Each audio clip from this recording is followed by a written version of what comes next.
Chapter 22. Maddie's training continued, but now there was an extra element added to her schedule. In addition to her other skill training, she now had daily lessons with Bumper, where horse and rider developed their already close relationship into a deep, intimate understanding. Bumper was rapidly becoming, as she had previously observed, an extension of herself, responding to her slightest signal, instantly aware of what she expected of him.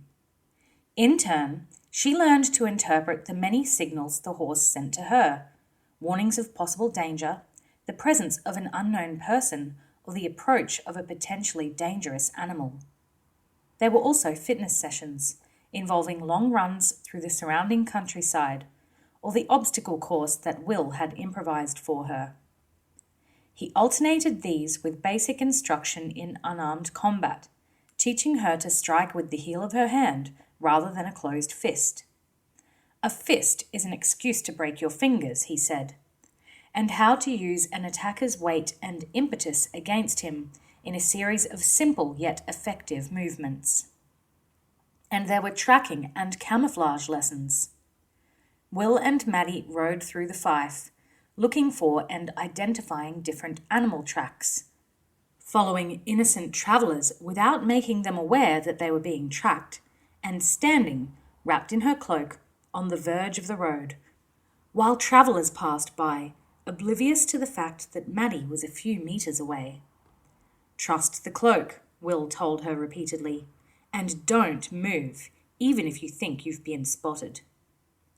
So her days were full, and at the end of each one, she was happy to roll into her bed, exhausted, and sleep soundly till the following morning, when the whole sequence would begin again. She still went to Wensley Village each morning to fetch fresh bread and milk for the day, but now she rode instead of walking. Will had previously banned her from riding Sundancer to the village. "He's altogether too exotic for these parts," he had told her cryptically. But now that she had Bumper, he lifted this restriction. A ranger and her horse should do things together, he explained. Maddie wasn't quite sure what the difference was, but she was happy to ride Bumper, talking to him, patting him, and generally enjoying his company on her early morning excursions. Even a task as simple as fetching bread and milk became enjoyable in Bumper's company, she thought. Perhaps that was what Will had in mind. So the sight of the small, upright figure, wrapped in her camouflage cloak, riding the shaggy black and white horse, and with her bow across the saddle in front of her, became a familiar one in the village. Maddie was at first bemused, then a little flattered, as she realized that she had become something of a celebrity among the teenagers in the village. As a ranger, she was a mysterious and intriguing figure, all the more so because she was the first girl to be taken on for ranger training. There was a group of half a dozen boys and girls, roughly her own age, in the village. They looked on her with some awe and a lot of respect and envy. Their own lives were routine and circumscribed. Life in a small village held little in the way of excitement, whereas the new girl among them was an apprentice ranger. She carried a bow, and they had observed on several occasions when they had crept through the woods to watch her practice, that she knew how to use it. As Maddie rode through the village, they took to calling to her and greeting her. From time to time, she would rein Bumper in and stop to talk with them.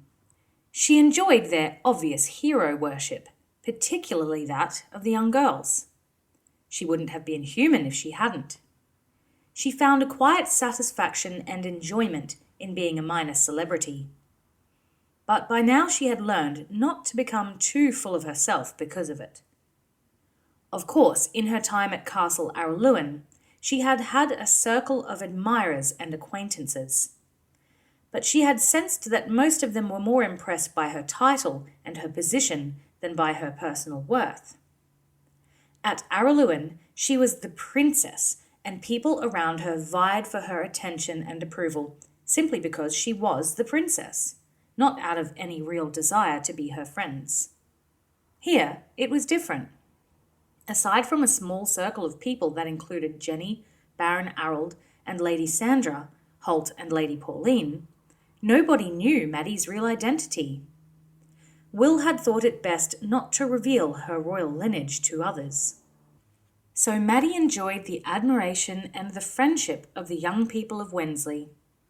From time to time, when her busy schedule permitted, she rode to the village and spent time with them, coaching some of the boys in archery, fishing in the calm waters of the river with them, and playing games of hide and seek, which she invariably won until the others banned the use of her cloak. Will watched these activities with a careful eye. Don't get too close to them, he cautioned. Rangers need to maintain a certain separation from the ordinary people. It helps if they hold us in a little awe. It maintains the mystique. Still, he thought, it was good for her to learn to relate to the common people, as opposed to the self-important sprigs of nobility who inhabited Castle Araluen. He was pleased to see that she didn't put on airs or graces anymore. He could see she enjoyed being respected for her abilities, and he saw no harm in that. Better to be respected for what you can do rather than who your parents are, he said to Jenny on one occasion. His friend looked at him keenly as he said it, watching the way his eyes followed Maddie as she laughed and joked with a group of local youngsters. The lines of pain, graved in his face by Alice's loss, were still evident. But they had softened, and the grim expression wasn't quite as grim as it had been. At times, she sensed, he was on the brink of smiling. There was a fondness in his eyes as he watched his goddaughter, one that he hastily disguised when she was aware of him. She's doing him good, Jenny thought, smiling to herself. She had long forgiven Maddie's bumptious remark to her. The week after she said it, the girl had appeared on the doorstep of Jenny's cottage, a bunch of flowers in her hand and a remorseful look on her face, and apologized profusely. Jenny, warm-hearted and forgiving, accepted the apology instantly. Since then, they had become friends, with Jenny ever ready to listen to Maddie as she bemoaned her lack of talent with the bow, a totally inaccurate assessment of her ability, Jenny knew. If you want practice, she had told Maddie, I can always use fresh game in my restaurant. In the following weeks, she had received a steady stream of rabbits, hares, and wildfowl, either shot with Maddie's bow or brought down by her sling. It was evident that Maddie, who had spent her life having every whim catered for, was enjoying doing something for someone else. And Jenny was more than content to be that someone else, so long as the game kept appearing on her doorstep. It was a Friday morning. Maddie was riding back from the small dairy farm at the end of the village. A sack of warm loaves was hung across her saddlebow, the smell of fresh bread hitting her nostrils and reminding her stomach that she hadn't yet had breakfast. Two of the local teenagers waved her down, and she checked Bumper, calling a greeting to them as they stepped out onto the road. "Morning, Gordon. Morning, Lucy," she said. They were two of her favourites. Lucy was the daughter of Mistress Buttersby, Wensley's seamstress.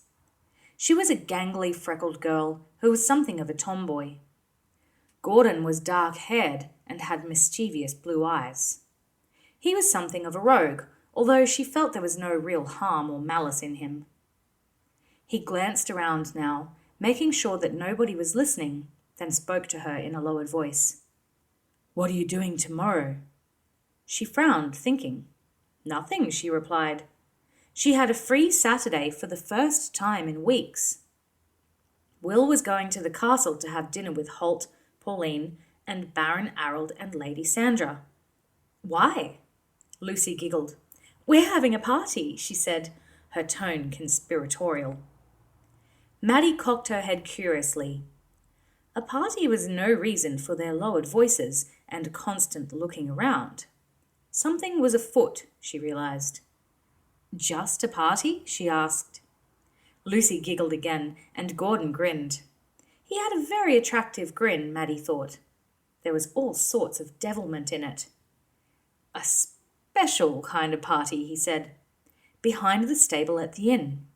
Lucy's bringing game pies and lamb on skewers, and we're going to bake potatoes in the fire.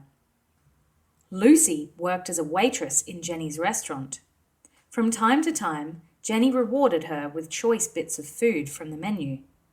At other times, Lucy surreptitiously helped herself.